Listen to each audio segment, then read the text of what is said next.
Hello everyone, welcome back to our channel. అందరికీ నమస్కారం అండి. అందరూ బాగున్నారా ఫ్రెండ్స్? ఈరోజు రెసిపీ వచ్చేసి బేబీ పొటాటో కర్రీ అండి.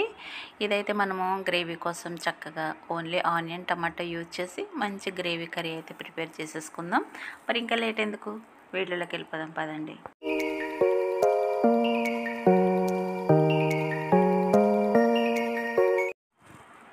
సో ఈ రెసిపీ కోసం మనం బేబీ పొటాటోస్ తీసుకుని నీట్గా వాష్ చేసి పెట్టుకోవాలి. ఇప్పుడు వీటిని మనము ఒక గిన్నెలో మంచినీళ్ళు వేసుకొని దాంట్లో ఈ పొటాటోస్ అయితే వేసుకొని బాయిల్ చేసుకోవాలి. ఇప్పుడు వేరొక స్టవ్ మీద ప్యాన్ పెట్టుకొని కొద్దిగా ఆయిల్ వేసుకొని దీంట్లో ఒక 2 ఆనియన్స్ నిలువుగా కట్ చేసుకొని, అలాగే ఒక 4 టమాటాలు కూడా నిలువుగా కట్ చేసుకొని 2 కూడా మంచిగా ఫ్రై చేసుకోవాలి. కొంచెం ఆయిల్ వేసుకుంటే సరిపోతుంది, దీనికోసం ఎక్కువ ఆయిల్ అవసరం లేదు. చూసారు కదా, ఈ విధంగా మగ్గనివ్వాలి.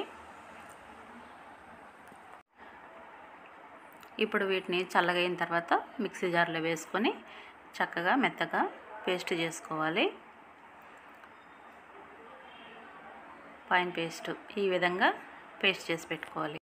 అంతలోపల పొటాటోస్ కూడా మనకి కుక్ అయిపోయినాయి కాబట్టి వాటర్ తీసేసి ఈ విధంగా పొటాటోస్ అన్నిటికి కూడా తొక్కలు తీసేసి పెట్టుకోవాలి. స్టవ్ మీద కర్రీ చేసుకోవడానికి బాండి పెట్టుకొని దాంట్లో సరిపడా ఆయిల్ అయితే వేసుకోవాలి.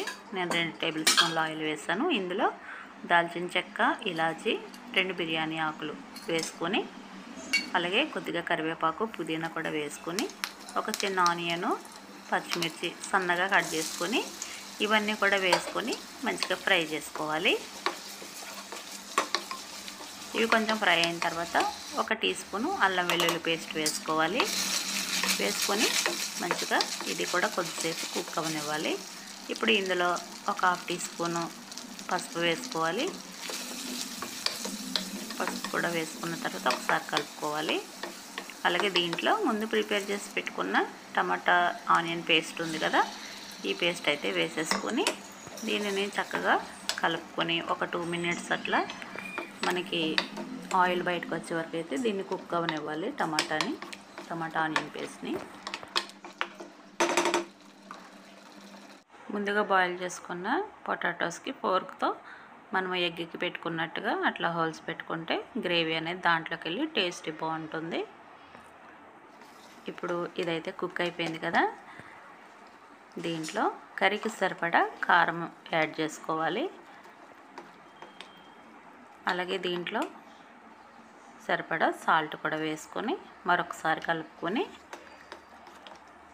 కలుపుకున్న తర్వాత దీంట్లో మనం ముందు బాయిల్ చేసి పెట్టుకున్న పొటాటోస్ వేసేసుకొని ఇవి కూడా ఒకసారి మంచిగా కలుపుకోవాలి. ఈ విధంగా కలుపుకున్న తర్వాత దీంట్లో సరిపడా వాటర్ అయితే యాడ్ చేసుకోవాలి. గ్రేవీకి సరిపడా వాటర్ యాడ్ చేసుకుంటే మనం దీంట్లో ఇంకా వేరే గ్రేవీ ఏమీ యాడ్ చేయనవసరం లేదు. ఇది కుక్ అయిన తర్వాత మంచిగా గ్రేవీ చాలా బాగా వస్తుంది. ఇప్పుడు దీన్ని మనము ఒక 5 మినిట్స్ అయితే కుక్ అవ్వనివ్వాలి మూత పెట్టేసి. 5 మినిట్స్ తర్వాత చూద్దాము. 5 మినిట్స్ తర్వాత మూత తీసి ఒకసారి కలుపుకోవాలి. ఇది ఆల్మోస్ట్ కుక్ అయిపోయింది. ఇప్పుడు ఇంక ఇందులో చికెన్ మసాలా వేసుకోవాలి. చికెన్ మసాలా వేసుకున్న తర్వాత మంచి కొత్తిమీర, సన్నగా కట్ చేసిన కొత్తిమీర వేసుకొని మరొకసారి తిప్పేసుకొని ఒక 2 మినిట్స్ కుక్ అవనిస్తే మనకి బేబీ పొటాటో కర్రీ అయితే రెడీ అయిపోతుంది. 2 మినిట్స్ తర్వాత చూసారు కదా, ఆయిల్ అయితే పైకి వచ్చేసింది. ఇంకా మనకి కర్రీ రెడీ అయిపోయింది. ఇంకా సర్వ్ చేసేసుకోవడమే. ఓకే అండి, చూస్తారు కదా, చాలా సింపుల్ అండ్ టేస్టీగా మనకి బేబీ పొటాటో కర్రీ అయితే రెడీ అయిపోయింది. గ్రేవీ కోసం అయితే మనం వేరే ఇంగ్రీడియంట్స్ ఏమీ వాడనవసరం లేదు. చక్కగా ఆనియన్ అండ్ టమాటాతో మనకి మంచి గ్రేవీ ప్రిపేర్ అయిపోయింది. తక్కువ ఇంగ్రీడియంట్స్తో మంచి గ్రేవీ మసాలా కర్రీ అయితే మనకి రెడీ అయిపోయింది కదా. సో ఇలా గెస్ట్లు వచ్చినప్పుడు కూడా చేసి పెట్టండి, చాలా బాగుంటుంది. ఇది చపాతీ, రోటీ, రైస్లోకి కూడా చాలా బాగుంటుంది. ఏ విధంగా తీసుకున్నా కూడా బాగుంటుంది.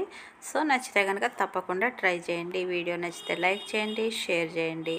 అలాగే కొత్తవారు ఎవరైనా చూస్తుంటే ప్లీజ్ సబ్స్క్రైబ్ చేసుకోండి. మరొక వీడియోతో మళ్ళీ కలుసుకుందామండి. థ్యాంక్ యూ అండి. Thank you for watching and support.